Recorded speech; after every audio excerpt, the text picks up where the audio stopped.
Jacksonville has been dealing with some heavy street drama, and Yungeen Ace is getting involved. He dropped some info on the 6 Block vs ATK street beef, and how these are tied to the tragic death of a Breon Allen. So Yungeen Ace basically confirmed what a lot of people were already thinking. This recent shooting is directly tied to Julio Foolio's death. At first, when 7-year-old Breon lost his life, it seemed like another tragic case of random gun violence.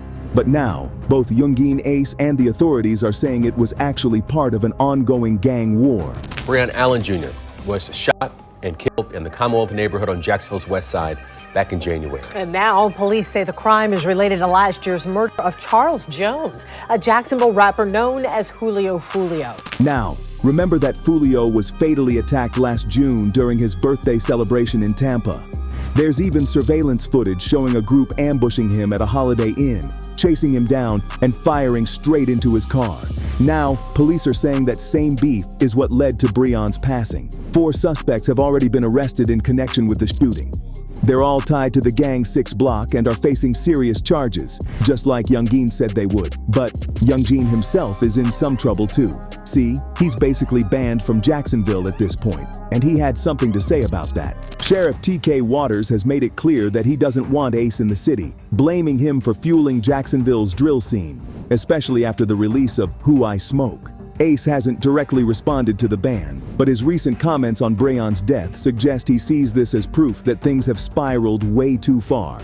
And not to mention, we just heard Yungeen a couple of months back talking about the fact that ATK is no more. He felt like his team let him down when it mattered most. When I say ain't no more, ATK ain't no more, nigga. It ain't no more. Fuck you talking about, man? This be forever. You niggas tripping. Niggas don't stand on no business, man. When niggas need the money on their books. Them niggas call home, I need this, I need that. Where you just be? You don't be nowhere, man. Niggas just be talking, man. His frustration was aimed at his crew for not being there when he needed them, especially when it came to financial and emotional support. Ace called out ATK for not stepping up when things got tough, like helping cover funeral costs or being there for the community during loss. Ace also called out ATK for falling into the trap of the internet culture and all the clout-chasing behavior. If you ask Ace, that's what messed up the crew. It's clear to him and to everyone else that gang violence is claiming too many lives at this point. But for some reason, the tension in Jacksonville still isn't going away. Many wonder, how did the mess reach this point exactly? Well, let's start with 6 Block. So 6 Block is back up in the convo ever since we found out that the 4 guys who just got arrested for taking out Breon are actually 6 Block members, and this whole mess came about thanks to the beef between them and ATK. The whole shooting that led to Breon's death was apparently to further 6 Block's interests, but Breon wasn't even the target. They were actually aiming for his cousin, Lafayette Mango Jr., who's connected to ATK. This beef between 6 Block and ATK has been going on for over 10 years now, and it's been messy, to say the least. Lots of deaths on both sides. But it's not just about gang violence anymore. It's also spilling over into the rap scene, with diss tracks flying back and forth. A big moment that really fueled the fire was the murder of Julio Foolio last year. Julio was shot up in the parking lot of a Holiday Inn around 4:40 a.m. while celebrating his 26th birthday, which had just passed a couple of days earlier on June 21st.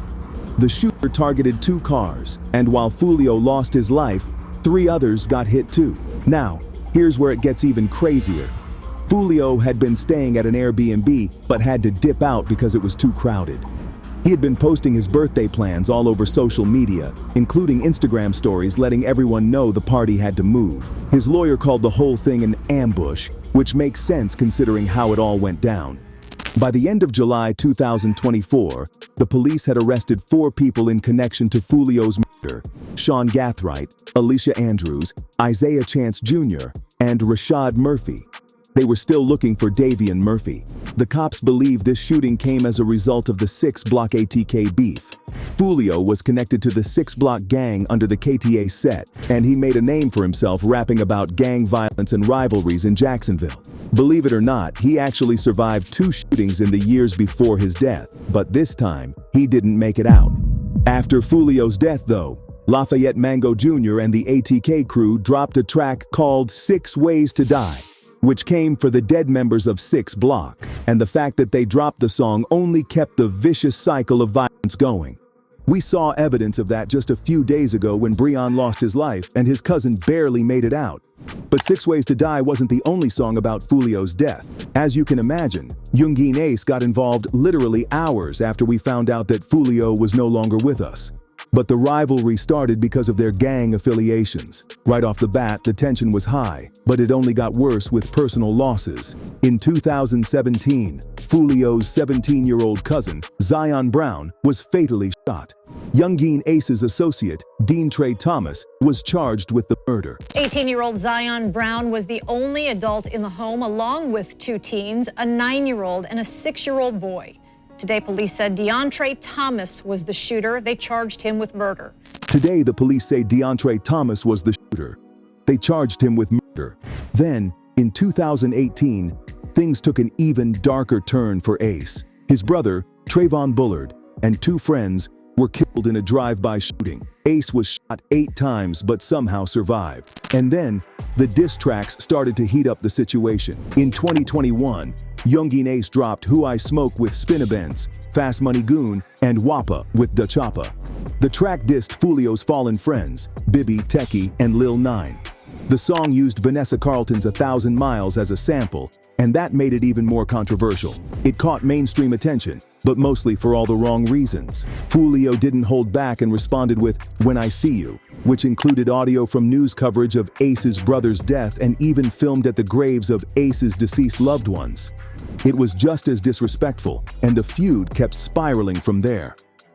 As the rivalry continued, Foolio accused Ace of snitching in 2023 after Ace was seen testifying about a fight involving his crew.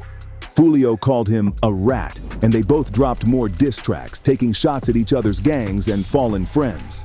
Things took a tragic turn on June 23, 2024, when Foolio got murked. This basically marked a turning point in the beef, but Yungeen Ace didn't stop. Just hours after Foolio's death, Ace released Do It, and a few days later, he dropped Game Over. Both songs referenced Foolio's passing and mocked his ties to 6 Block. The timing of these songs stirred up anger from fans and the community, who felt it was incredibly disrespectful. Even though Foolio said in a 2021 interview that he had spoken with Ace and was open to squashing the beef, the rivalry never fully ended until Foolio's death. Safe to say at this point, the Breon Allen case just adds to the mess in Jacksonville. His death is part of the crazy ongoing drama between Yungeen Ace and Julio Foolio's crews. It's like, the deeper you dig into this, the more you realize how intertwined it is with the streets and gang life. When someone like Breon gets caught up, it's usually a result of all this back and forth. We know how it goes. The retaliation, the dissing. It's a never-ending cycle. And even though the perps are mostly staying low, we all know who's involved. Now, as for how this rivalry's gonna end, honestly, it doesn't look like it's stopping anytime soon. Yungeen Ace is still dropping diss tracks, even after Foolio's death, and it just keeps fueling the fire. It's deep-rooted, and this ain't just rap beef. It's gang politics. So, unless something huge happens to cool things off, this might just keep spiraling. Either more people get hurt, or it ends with someone facing serious time. Speaking of which, could Yungeen Ace end up in jail? Yeah, definitely. The more this beef plays out, the more likely it is that the law starts to pay attention. He's tied up in all this violence, the disses, the gang connections. You know the feds are watching. If they can pin anything on him, whether it's violence or illegal activities tied to the crew, he could easily end up facing charges. Right now, he might be skating by, but this drama isn't over, and it wouldn't be surprising if he's next on the list for the law to come after. It's a messed up situation, and it seems like it's either gonna end in more bloodshed or in someone doing time. But what do you think about Yungeen speaking up about the recent Jacksonville tragedy? Do you think he was right? Let us know about it down below.